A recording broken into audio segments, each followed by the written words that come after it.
When I opened my eyes, the world snapped into focus like a slap to the face. The smell of disinfectant, the buzz of fluorescent lights, and my own heartbeat pounding in my ears, alive. I was alive. Again. The last thing I remembered was fire, screaming, betrayal, my so-called best friend laughing as she pushed me toward the stage collapse that ended my first life. Bella Green, the rising star, destroyed before her debut. But this time, fate had handed me a reset button. Bella? You're awake. A nurse blinked down at me, startled. You hit your head during practice. You should rest. Rest? Not a chance. I had scum to crush and faces to slap. When I caught my reflection in the mirror, I almost laughed. 16 again. School uniform. Ponytail. No fame, no scandals, no traitors, yet. My lips curled. Perfect. I pulled on my jacket and slipped out before the nurse could call anyone. I needed air. I needed revenge. I needed Bella Green. The voice froze me mid-step. Deep, steady, and maddeningly familiar. Mason Bennett. The last person I wanted to see in any lifetime.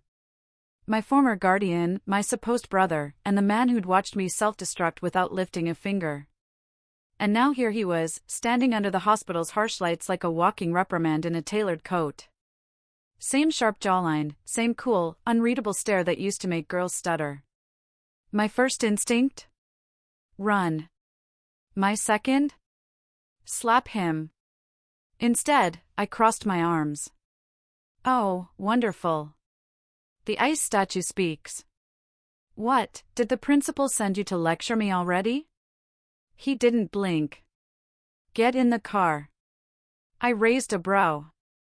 Wow. Straight to kidnapping. At least buy me lunch first. His eyes narrowed just enough to make me bite back a grin. Same old Mason, always one breath away from losing his patience. Bella, you're still a student under my care. No skipping class. No fighting. No. Dating? I finished sweetly. Yeah. Heard it before. Relax, Brother Bennett, I'm a changed woman. If only he knew how changed. He exhaled slowly, the kind of breath people take when they're deciding whether to strangle or pray. Then he took my wrist and started walking, his grip firm, warm, annoyingly familiar. Hey! Hands off! I protested, stumbling after him. You can't just drag me. I can, and I will, he said without looking back. You've already caused enough chaos for one morning. Chaos? I'd barely started. By the time he shoved me gently, well, mostly gently, into the passenger seat of his black sedan, I'd run through every creative insult in my vocabulary. He drove in silence, his jaw ticking whenever I shifted too much. I leaned my head against the window and studied him from the corner of my eye. He was older now, just barely past college himself, but still radiating that same suffocating control. It used to infuriate me. It still did. But there was something else under it now, something darker, heavier. Why do you care, anyway? I muttered. It's not like you ever did before. His hands tightened on the steering wheel. You were a kid, he said flatly. You needed discipline, not indulgence. I scoffed. Discipline? You mean being locked up like a pet project? His silence was answer enough. I turned away, watching the city blur past. Beneath the sarcasm, my pulse was hammering. In my past life, I'd wasted every chance to see through people. This time, I'd make sure no one saw through me. When we reached his house, a sprawling villa that screamed money and restraint, he killed the engine and turned to face me. You'll stay here until you're ready to behave, he said. No arguments. I smirked. Oh, I wouldn't dream of arguing. But just to clarify, if I sneak out tonight, does that count as fighting or dating? His eyes flashed. Bella. Relax, I'm kidding. Mostly. He exhaled through his nose, then leaned closer, so close I could feel the heat from his skin. My breath caught. "If I find out you've caused trouble again," he murmured, voice low enough to make my stomach twist, "there will be consequences." I met his gaze, unflinching. "You always did like consequences." The air between us crackled, half challenge, half something I didn't want to name. Then he straightened, his expression unreadable again. "Dinner's at 7, he said, stepping out. When he was gone, I leaned back in the seat and exhaled a shaky laugh.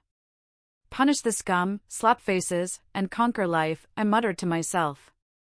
Step 1, survive living under Mason Bennett. Outside, I caught a glimpse of him through the window, barking orders at someone on the phone, cold, controlled, infuriatingly magnetic. My lips curved. Let's see who breaks first, Brother Bennett. Mason's house hadn't changed. Still too clean, too quiet, like someone vacuumed the soul right out of it. The kind of place where laughter would echo like a crime. I sat on the couch, flipping channels on the TV just to irritate him. The man had been pacing near the window for 10 minutes, talking into his phone about corporate restructuring and project deadlines, but I knew the real project was me. "Don't you have an office to terrorize?" I called out. His gaze cut to me, sharp enough to slice. "Homework." I made a show of gasping. "Oh no, Brother Bennett, are you threatening me with algebra? How will I ever survive?" He didn't answer, just pointed toward my backpack on the table. The man could command a boardroom or a battlefield with the same tone. Unfortunately for him, I'd already died once, I was immune to intimidation. "Fine," I sighed, pulling out my notebook. "But for the record, I'm only doing this so you'll stop hovering." He didn't even look up. "Good. I'll be checking your grades." I muttered under my breath, "and I'll be checking your blood pressure when I'm done." The corner of his mouth twitched. A near smile. Victory. By Monday, my patience with domestic imprisonment had officially expired. So I did what any self-respecting, reborn troublemaker would do, show up to school in a slightly altered uniform. Shorter skirt, open collar, attitude dialed up to 11. I'd just stepped onto campus when I felt the stares. Boys gawking, girls whispering. I smiled sweetly and flipped my hair, pretending I didn't notice the photography club collectively fainting. Then someone blocked my path. Bella Green. Ugh. Of course. Ashley Lim, the fake friend who'd betrayed me in my past life. The same girl who'd pushed me off my stage and into an early grave. I tilted my head, smiling like a cat with its paw on a mouse. Ashley. Still pretending to be a saint? Her smile stiffened. "I heard you got into trouble again. Mason must be exhausted cleaning up after you." "Oh, he's doing just fine," I said lightly. "In fact, he's been very hands-on lately." Her eyes widened. You don't mean..." I winked. "Wouldn't you like to know?" The bell rang before she could recover. I walked off, humming under my breath. Lunch break. Chaos. Exactly my style. Apparently, some upperclassmen thought it'd be funny to flirt with me in front of everyone. I didn't even notice him until he grabbed my wrist. "Come on, pretty girl, one lunch date won't kill you." My smile sharpened. "Funny, I was thinking the same thing about you." Then I twisted his arm and dropped him neatly onto the cafeteria floor. Gasps all around. "Oops," I said sweetly, stepping over him. "Guess I skipped etiquette class again." The crowd erupted, half shocked, half cheering. Then I saw him. Mason. Standing at the door. Expression? Murderous. Bella. He didn't shout. He didn't need to. The way he said my name was enough to make every student in a 10-meter radius scatter. I froze halfway through packing my lunch. "Hey, Brother Bennett, fancy seeing you here. Did you come for the cafeteria sushi?" He walked toward me slowly, each step deliberate, predatory. "Office. Now."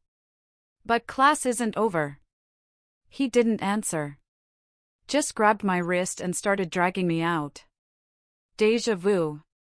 Mason, people are staring. I hissed. Good, he said coldly. Maybe they'll remember what happens when they touch what's mine. The words hit harder than I expected. My breath stuttered. Yours? You've officially lost it. He ignored me until we reached his car. Once the doors shut, silence fell heavy between us. I crossed my arms. You're overreacting. You assaulted someone. He touched me first. You could have walked away. I don't walk away from creeps. He slammed a hand against the steering wheel, the sound cracking like a whip. You don't get it, Bella. The more you draw attention, the more trouble you invite. I met his glare head-on. Newsflash, Mason, trouble doesn't scare me anymore. For a long second, neither of us moved. Then his voice dropped, low and rough. You really don't learn unless I make you, do you? My pulse jumped. Try it. He leaned closer, eyes dark with something between fury and frustration. You think I won't? I swallowed hard but refused to look away. You think you can still control me? The air between us burned. Then he exhaled sharply, as if realizing how close we were, and pulled back. Go upstairs, he said, voice strained. You're grounded. I smirked. For defending myself? For driving me insane, he muttered under his breath. I pretended not to hear the last part, but my lips curved anyway. Later that night, I stood by the window, watching the city lights flicker like distant stars. Mason's shadow moved down the hallway outside my room, steady and predictable. He thought he could cage me. Cute. I opened my phone and texted someone, my new project.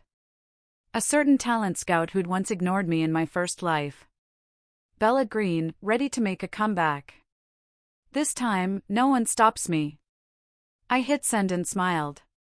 Step 1, cause chaos. Step 2, make Mason Bennett lose his cool. Step 3, rule the world. In that order. The next morning, I woke up to sunlight and bad intentions. Mason was gone, early meeting, no doubt, and that meant one thing, freedom. By the time his car left the driveway, I was already halfway out the window. Hoodie, cap, fake student ID tucked in my pocket. I hit the ground running.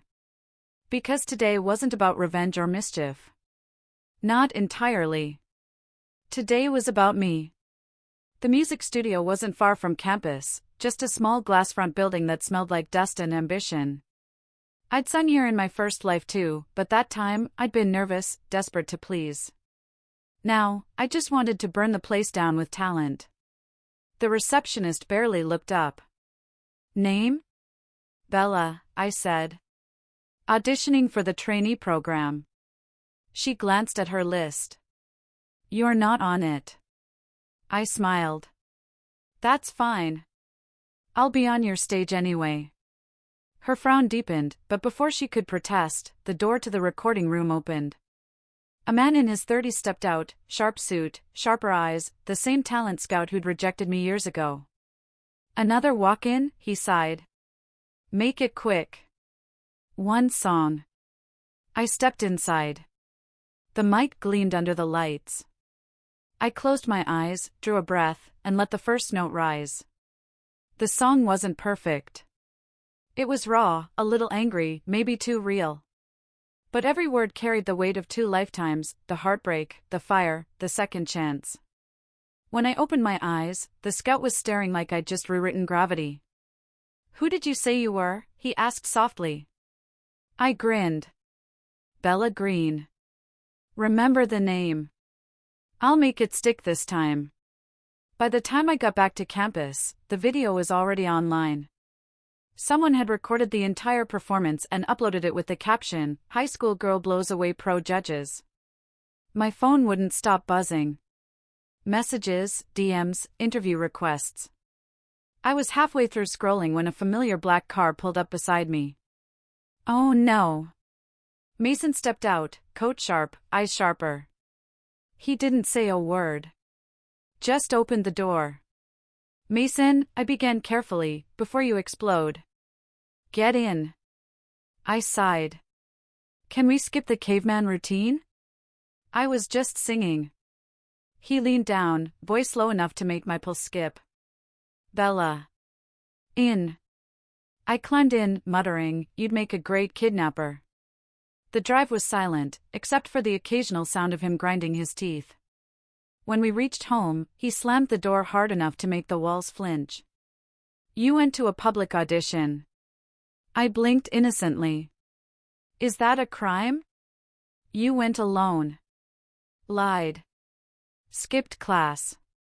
His voice dropped, each word clipped, deliberate. You broke every rule I set. Congratulations, you noticed. He took a step toward me. Do you have any idea what kind of attention you're drawing? Your face is all over the internet. I smirked. Isn't that the point? Not when you're still a student under my guardianship. Guardianship? I laughed. That's rich. You don't own me, Mason. His jaw tightened. No, but I'm responsible for you. Then maybe try trusting me instead of treating me like a child. Trust you? He barked out a short, humorless laugh. You can't go one day without chaos. I'm not your problem, I snapped. You just like pretending I am so you can keep controlling everything. That hit something. His eyes darkened, voice roughening. You think that's what this is? Control? What else would it be? He moved before I could blink, bracing one hand on the wall beside my head. His breath brushed my cheek, hot and angry. You drive me insane, he said quietly. Every time you smile at someone, every time some idiot looks at you. I swallowed hard. So this is about jealousy. He didn't deny it.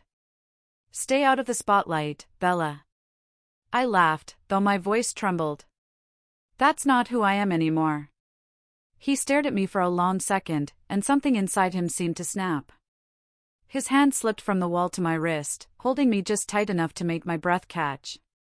Then I'll have to keep you out of trouble myself. And how exactly are you planning to do that? I asked, chin tilted. His lips curved, not a smile, more like a warning. You'll see. For a moment, neither of us moved. The tension hummed like static, dangerous and thrilling. Then he let go abruptly, stepping back. Dinner, he said stiffly, as if nothing had happened.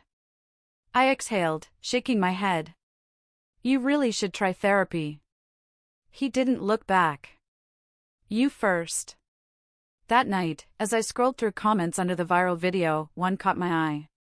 Rumor says the mysterious guardian of Bella Green just pulled her from school. Who is he? I smiled. Mason Bennett, the control freak, was about to learn what happens when the caged bird starts singing again. And maybe, just maybe, he'd realize he wasn't the only one capable of breaking rules. By Monday morning, the entire campus knew my name. Whispers trailed behind me like perfume. Every hallway I passed through buzzed with excitement, half awe, half envy. Is that really her? She's the one from the video. She's dating Mason Bennett, right?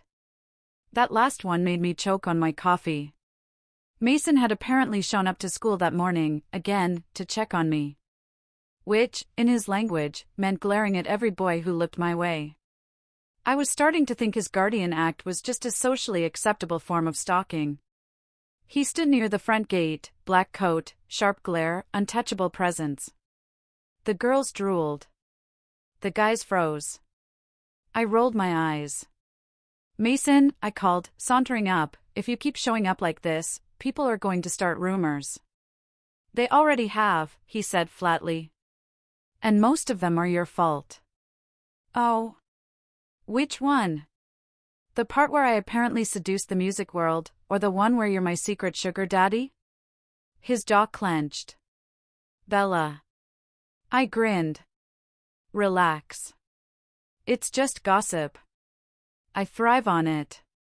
He looked like he was 2 seconds away from confiscating my vocal cords. By lunch, my fan club had doubled. Even my teachers pretended not to notice the phones under the desks. I should have been happy. I was finally getting the recognition I'd been denied in my first life. But then the messages started. Talent agencies. Sponsorship offers. One even came from a rival entertainment company that had ruined me before. My hands trembled when I saw the name. So it begins again. I deleted the email. No deals. Not yet. This time, I'd play smarter. Bella. Ashley Lim's sugary voice hit my ears like nails on a chalkboard. She strutted over, all fake sympathy and real venom. Big star now, huh? Don't forget the little people when you're famous. I smiled sweetly. You mean the backstabbers? Her smile twitched. Careful, Bella. The school board doesn't like bad publicity. Then maybe you shouldn't have pushed me into a camera last week.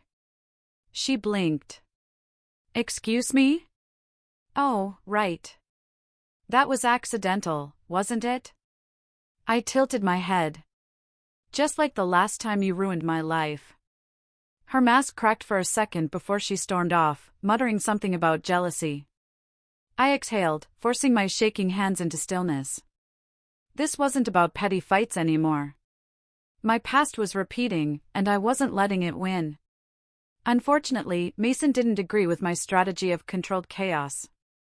He showed up at my classroom after the final bell, leaning against the doorframe like Sin in a suit. Pack your things, he said. I groaned. What did I do now? You're not going home alone. There's a swarm of reporters outside. I blinked. Reporters? Already? That was fast.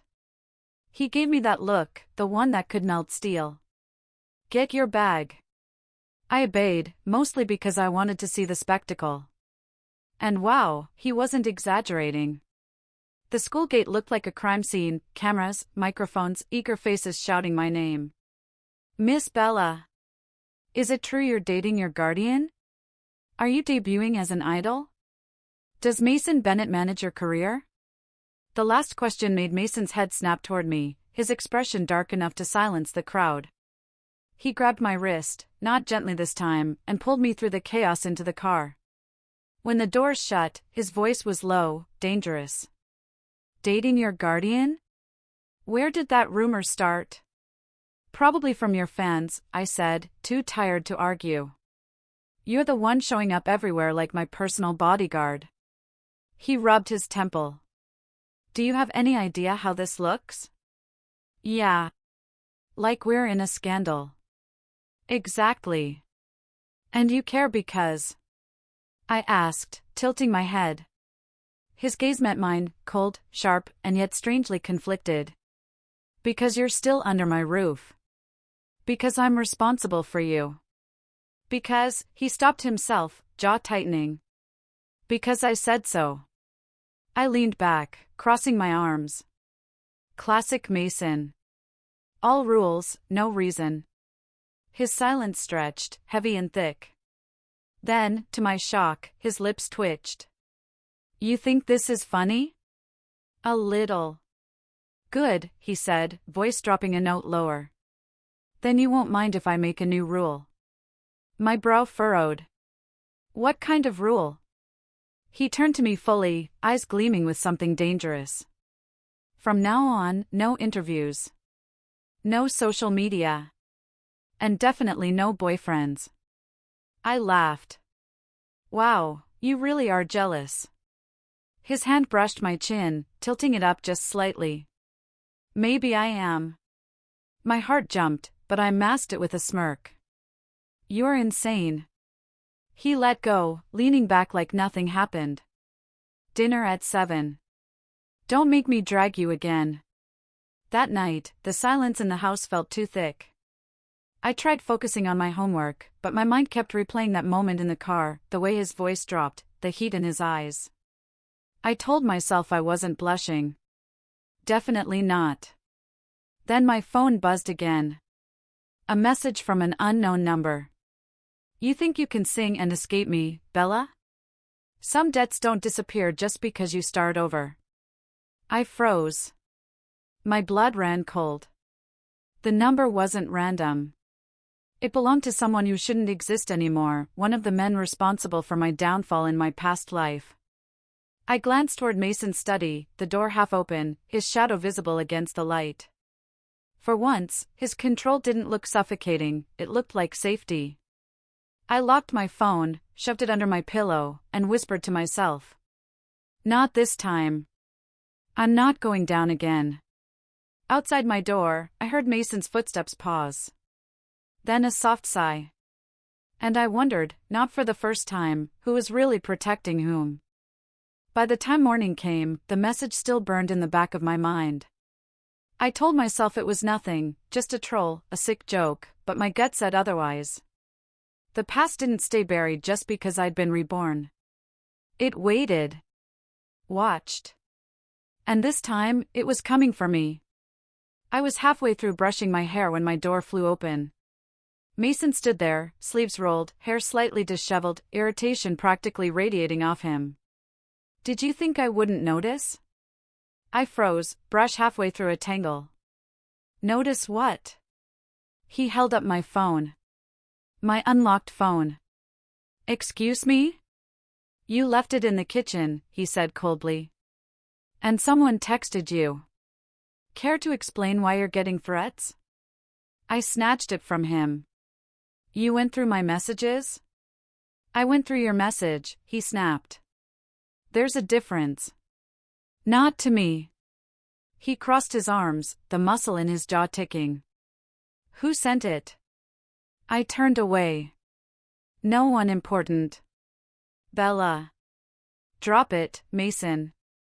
My voice cracked sharper than I meant it to. It's my problem. His tone softened. You think I'm just going to ignore a threat to you? I can handle it. You can't even handle algebra. That earned him a glare. You're impossible. And you're reckless, he shot back. You keep acting like nothing touches you, but you're walking around with a target on your back. I clenched my fists. Then stop looking at me like I'm a child. He took one step closer. Then another. Until there was barely air between us. Then stop acting like one, he murmured. My heart hammered. You don't get to talk to me like that. Someone has to, he said quietly, eyes dark. Because you don't listen to anyone else. Maybe that's because no one else has ever listened to me. That stopped him. For a moment, all the sharpness drained out of his face, leaving something raw behind. Then he sighed, rubbing the back of his neck. Fine. We'll do this your way. But I'm not letting you walk into danger alone.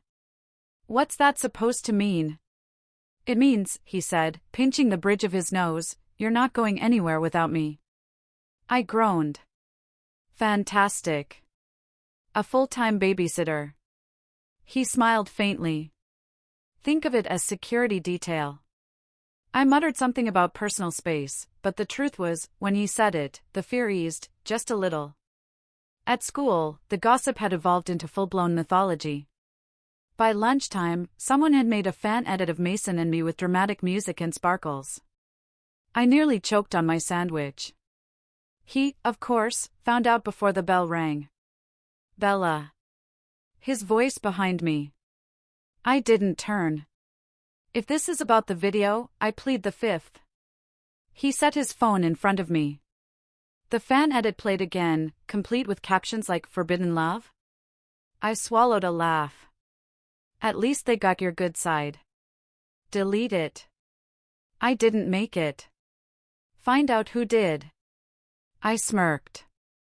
What if I like it?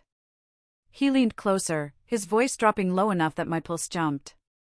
Then I'll have to remind you it's fiction. Sounds like a threat. Consider it a warning. Our eyes met. Too long. Too heavy. For once, I didn't look away first. That evening, the threat resurfaced, this time not as a text. A note. Stuffed into my locker. You stole what wasn't yours once. Let's see if your new boyfriend can protect you now. My stomach turned to ice. I didn't tell Mason immediately. Maybe I should've. But pride is a dangerous thing, it whispers, you can handle it. You don't need him. So when the power went out that night, and I heard footsteps outside my room, I told myself it was just the wind. Until the doorknob turned. I grabbed the nearest thing, my desk lamp, and held it like a weapon. Who's there? The door creaked open. Light flooded in, and there he was. Mason. Hair wet from the rain, shirt clinging to him, eyes blazing. You were supposed to call me. I didn't. He pointed at the crumpled note on my desk. You think I wouldn't find that? I stiffened. I didn't want to worry you. He stepped inside, shutting the door behind him. Too late. The storm outside cracked like a warning shot. His hand came up, cupping my jaw gently, too gently for the fire in his eyes. Don't hide things from me, Bella. My breath hitched. Why do you care this much? Because every time something happens to you, he cut himself off, swallowing the rest. You what? I whispered. He looked at me for a long second, then laughed softly, bitterly. Forget it. I pushed his hand away, glaring through the heat in my eyes. You don't get to start something and then run. Neither do you. And then, for one breathless moment, he didn't. His hand brushed my hair aside, fingers trembling just enough to betray him. The air crackled, not just with thunder but everything we weren't saying. I should have stepped back. I didn't. He leaned in, voice barely a murmur. You're driving me insane, you know that? Good, I said, my pulse a wildfire. Now we're even. The space between us burned, but before anything could break, a loud crash echoed from downstairs. We both froze. He straightened instantly, his entire demeanor shifting from man to protector. Stay here. Mason. Lock the door. He vanished down the hall, silent and fast. I stood there, every nerve buzzing, heart pounding against my ribs. When I finally dared to look out the window, I saw two figures running through the rain. One of them dropped something metallic before disappearing into the dark. Mason returned minutes later, soaked, furious, phone in hand. They're gone, he said, voice low. But they'll try again. Who were they? He hesitated. Someone who thinks they still own you. The word sent a chill down my spine. And as he stood there, wet, tense, eyes blazing, I realized something terrifying. He wasn't just angry. He was afraid. For me. By the time morning came, the message still burned in the back of my mind. I told myself it was nothing, just a troll, a sick joke, but my gut said otherwise. The past didn't stay buried just because I'd been reborn. It waited. Watched. And this time, it was coming for me. I was halfway through brushing my hair when my door flew open. Mason stood there, sleeves rolled, hair slightly disheveled, irritation practically radiating off him. Did you think I wouldn't notice? I froze, brush halfway through a tangle. Notice what? He held up my phone. My unlocked phone. Excuse me? You left it in the kitchen, he said coldly. And someone texted you. Care to explain why you're getting threats? I snatched it from him. You went through my messages? I went through your message, he snapped. There's a difference. Not to me. He crossed his arms, the muscle in his jaw ticking. Who sent it? I turned away. No one important. Bella. Drop it, Mason. My voice cracked sharper than I meant it to. It's my problem. His tone softened. You think I'm just going to ignore a threat to you? I can handle it. You can't even handle algebra. That earned him a glare. You're impossible. And you're reckless, he shot back. You keep acting like nothing touches you, but you're walking around with a target on your back. I clenched my fists. Then stop looking at me like I'm a child.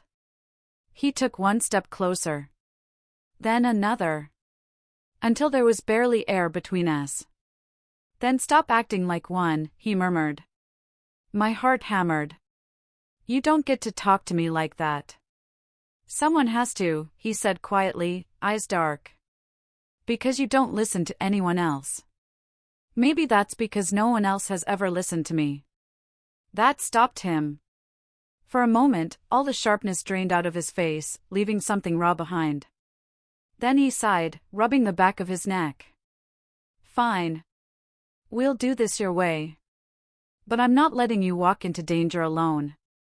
What's that supposed to mean? It means, he said, pinching the bridge of his nose, you're not going anywhere without me. I groaned. Fantastic. A full-time babysitter. He smiled faintly. Think of it as security detail. I muttered something about personal space, but the truth was, when he said it, the fear eased, just a little. At school, the gossip had evolved into full-blown mythology. By lunchtime, someone had made a fan edit of Mason and me with dramatic music and sparkles. I nearly choked on my sandwich. He, of course, found out before the bell rang. Bella. His voice behind me. I didn't turn. If this is about the video, I plead the fifth. He set his phone in front of me. The fan edit played again, complete with captions like Forbidden Love. I swallowed a laugh. At least they got your good side. Delete it. I didn't make it. Find out who did. I smirked. What if I like it? He leaned closer, his voice dropping low enough that my pulse jumped. Then I'll have to remind you it's fiction. Sounds like a threat.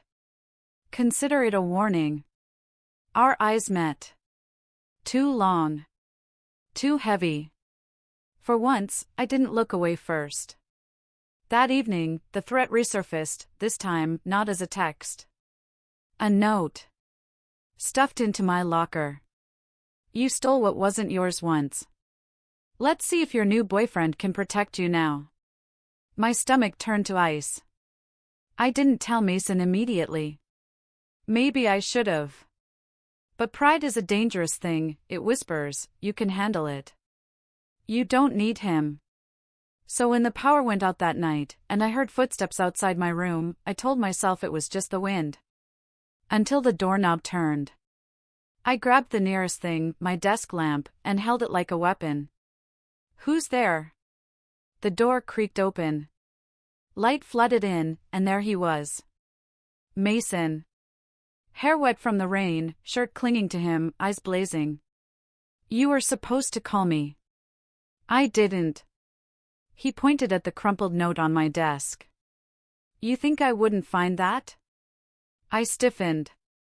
I didn't want to worry you. He stepped inside, shutting the door behind him. Too late. The storm outside cracked like a warning shot. His hand came up, cupping my jaw gently, too gently for the fire in his eyes. Don't hide things from me, Bella. My breath hitched. Why do you care this much? Because every time something happens to you, he cut himself off, swallowing the rest. You what? I whispered. He looked at me for a long second, then laughed softly, bitterly. Forget it. I pushed his hand away, glaring through the heat in my eyes. You don't get to start something and then run. Neither do you. And then, for one breathless moment, he didn't. His hand brushed my hair aside, fingers trembling just enough to betray him. The air crackled, not just with thunder but everything we weren't saying. I should have stepped back. I didn't. He leaned in, voice barely a murmur. You're driving me insane, you know that? Good, I said, my pulse a wildfire. Now we're even. The space between us burned, but before anything could break, a loud crash echoed from downstairs. We both froze. He straightened instantly, his entire demeanor shifting from man to protector. Stay here. Mason. Lock the door. He vanished down the hall, silent and fast. I stood there, every nerve buzzing, heart pounding against my ribs. When I finally dared to look out the window, I saw two figures running through the rain. One of them dropped something metallic before disappearing into the dark. Mason returned minutes later, soaked, furious, phone in hand. They're gone, he said, voice low. But they'll try again. Who were they? He hesitated. Someone who thinks they still own you. The word sent a chill down my spine. And as he stood there, wet, tense, eyes blazing, I realized something terrifying. He wasn't just angry. He was afraid. For me. By the next morning, the rain had stopped, but the peace didn't last. My phone lit up with a dozen notifications before I even opened my eyes. Hashtag Mason Bennett scandal was trending. Again. I groaned, dragging a pillow over my face. I swear, I didn't even do anything this time. From the kitchen, Mason's voice carried, calm but laced with warning. Define this time. I peeked over the pillow. He stood there in a gray shirt and rolled-up sleeves, flipping pancakes like it was an Olympic sport. Domestic perfection with a side of menace. Good morning, I said carefully. You look suspiciously calm. That's because I haven't checked the internet yet. Oh. I hesitated. Then don't. He looked up, one brow arching. Why? Well, I said, twisting the blanket around my legs, someone may or may not have caught a photo of you carrying me into your car last night. Silence. Mason? He flipped a pancake a little too hard. It hit the ceiling. So, I said, blinking up at it, breakfast on the ceiling, nice touch.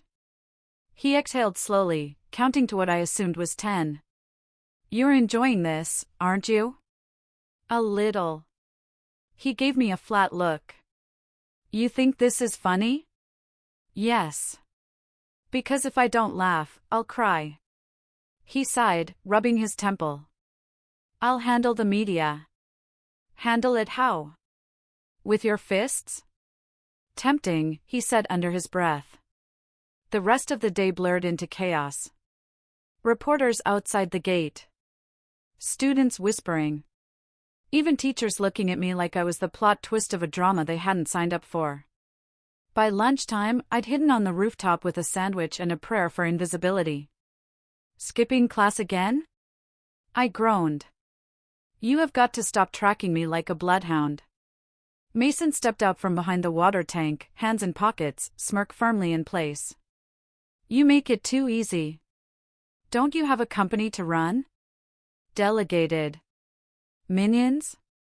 Employees. Same thing. He chuckled, the sound low and warm. You're impossible. And yet you keep showing up, I said, taking a bite of my sandwich. Which means you're either addicted or cursed. Both, he said easily. I froze mid-bite. Excuse me? He leaned closer, resting his hand on the railing beside me. You heard me. I swallowed hard. You're really bad at keeping things platonic, you know that? Never said I was trying. I was about to fire back something appropriately sarcastic when my phone buzzed again, an unknown number, same as last night. You think Mason can protect you forever? He can't protect himself. My chest tightened. Mason saw my face, snatched the phone from my hand before I could hide it. His expression turned to steel. Who sent this? I don't know.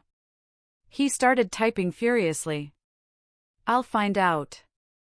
Mason, wait. He turned on me, voice sharp. You should have told me sooner. I didn't want to make it worse. Worse? He laughed without humor. Bella, someone's threatening you. And someone's going to ruin you if you keep reacting like this. I snapped. You can't fight the whole world. We both froze, breathing hard. Then, as if realizing how ridiculous we looked, he suddenly laughed. Actual laughter this time, deep, uncontrollable, completely at odds with the tension hanging between us. I blinked. "What's so funny?" "You," he said, shaking his head. "Yelling at me like you're the one in charge." "I am in charge." "Of what?" "Of me." He stepped closer, voice dropping. "That's the one thing I'm never giving up control of." My pulse jumped. "You really don't know when to stop flirting, do you?" He tilted his head, pretending to think. "Nope." That afternoon, the threat turned out to be a prank, some idiot from the rival music club trying to scare me. Mason nearly had him expelled. I stopped him before he could. "Mason, let it go." "He scared you."